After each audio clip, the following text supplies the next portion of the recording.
வீடுகள்லேயோ இல்லை ஒர்க் ஷாப்புகள்லேயோ ஏசியை பழுது பார்க்கும்போது சில நேரங்களில் அது வெடிச்சிடுது. அதுக்கு என்ன காரணம் அப்படின்னு கேட்டிங்கன்னா, 90% கவனக்குறைவு தான், அந்த டெக்னீஷியனின் கவனக்குறைவு தான் காரணமே தவிர, மற்றபடி அது வெடிக்கிறதுக்கு 99% எந்த விதத்துலேயும் வாய்ப்பே இல்லை. அந்த ஏசி வெடிக்குது அப்படின்னு சொன்னால் அது எதனால், அது அது வந்து டெக்னீஷியனோட பங்கு தான் அங்கே அதிகமாக இருக்கும்.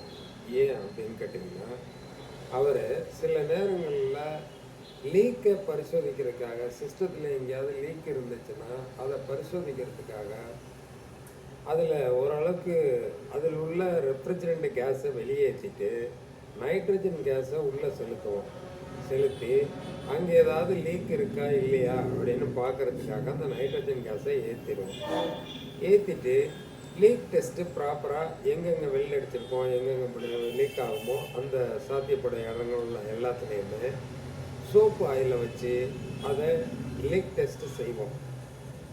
சில நேரங்களில் எங்களுக்கு அந்த லீக் டெஸ்ட்டு செய்கிறதுல அந்த டெக்னீஷியனுக்கு முழுமையான ஒரு திருப்தி இருக்காது. அதனால் அவர் என்ன பண்ணுவாருன்னா, அந்த சிஸ்டத்தில் நிரப்பி இருக்கக்கூடிய நைட்ரஜன் கேஸை வெளியேற்றாமல் ஒரு நாள், அதாவது ஒரு இரவோ இல்லை ஒரு பகலோ அதை அப்படியே ஹோல்டு பண்ணி வச்சிருவார். அந்த நைட்ரஜன் ஃபுல்லாக ஹோல்டு பண்ணி வச்சுட்டு அவர் போயிடுவார். இப்போ மறுநாள் வரும்போது அதே டெக்னீஷியன் வந்தாருன்னா உள்ளுக்குள்ளே நைட்ரஜன் இருக்குன்றது அவருக்கு தெரியும். அப்படி இல்லாமல் வேற ஒரு மெக்கானிக் அங்கே வந்தார் அப்படின்னு சொன்னால் தவறுதலாக அவருக்கு அதுக்குள்ளே என்ன கேஸு நிரப்பப்பட்டிருக்கு, இங்கே என்ன வேலை நடந்துகிட்டு இருக்குன்றது அவருக்கு தெரியாது. அதனால் அவர் என்ன பண்ணுவார்னா, முதல்ல சிஸ்டத்தை இயக்கி பார்க்குறதுக்கு முயற்சி பண்ணுவார். அவர் தான் வேலை பார்த்துருப்பாரு, அப்புறம் என்ன நம்ம கேஸ் ஏற்ற வேண்டியதானே அப்படின்னு சொல்லிட்டு அவர் சிஸ்டத்தை இயக்கிறதுக்கு முயற்சி பண்ணும்போது ஆட்டோமேட்டிக்காக அது வெடிச்சிடும். இந்த மாதிரி சிறிய தவறுகள் மெக்கானிக் வேலை செய்யும் போது நடக்கிறது சகஜம்தான்.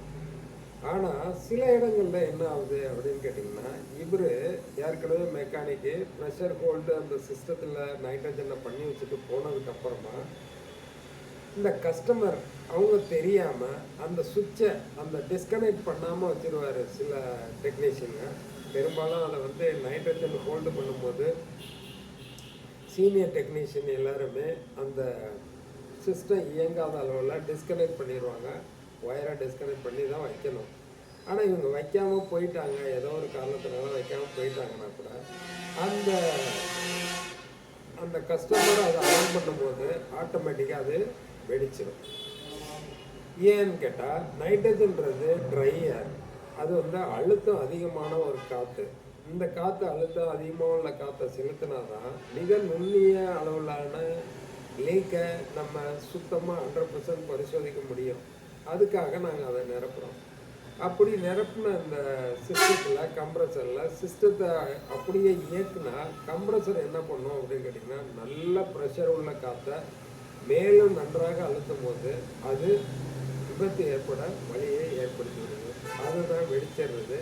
அது பயங்கர லெவலில் அது ரொம்ப ரொம்ப ரொம்ப மோசமான ஒரு விளைவுகளை ஏற்படுத்துது.